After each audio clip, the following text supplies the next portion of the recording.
Before you begin, you must disconnect the battery. First things first, jack up the car.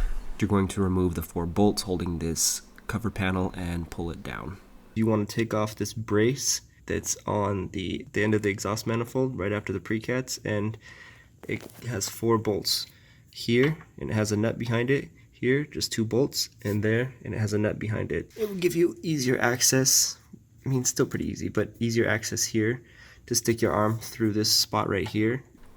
Take a flathead and remove this black plastic cover from the battery terminal post on the starter. Push the tab in to remove the signal wire clip. Then you're going to want to focus on the main battery line, which is a 12mm nut. Here's the base bolt on the base of the starter. And then for the back one, the hardest one to get to, which is right there, I used this. This is a 1/2-inch drive. You put that on there, and then you have it at a 90-degree angle. Now you're going to fully remove the 2 bolts, completely screw them out, remove them, remove the 2 lines fully, and the starter should be free to be maneuvered out. Then you'll be able to lift up the engine and pull it out.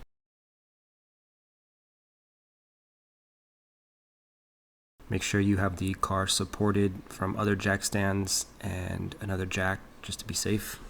Now you're going to remove the 2 subframe nuts so you can lift up the engine a little bit, enough to clear the starter through when you're ready.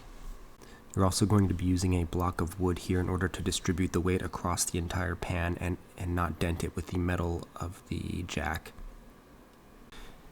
Make sure your piece of wood aligns with the pan only, because you want to avoid the subframe crossmember in order to actually lift the engine up a little bit. You're going to jack up the center part to lift it up to let the starter clear out. You want to keep the wood to the other side so you have enough room to stick your hand through where the pan is, and you're going to remove the starter from above now that the space is cleared out enough to maneuver it. The key here is to remove the starter and then twist it around so the gear is facing you. You want to see the gear. This is how you're going to get it out through the space. The long points sit like this between the downpipe and the rest of the engine, or the bell housing here. And you will remove it just like that.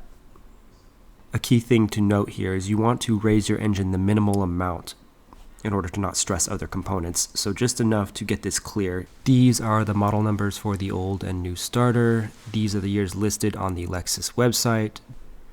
So push it through there and then twist it 180. And you want to make sure before you bolt this in that you take this large wire that goes to the battery and you tuck it behind the solenoid.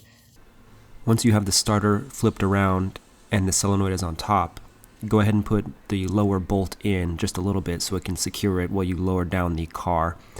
You can leave it up if you'd like, whatever has more clearance for you, but removing the jack will allow you to see through the bottom here and give you a much better vantage point to put the stuff back on. You want to have the ring near the copper stud and then secure it on with the 12mm nut.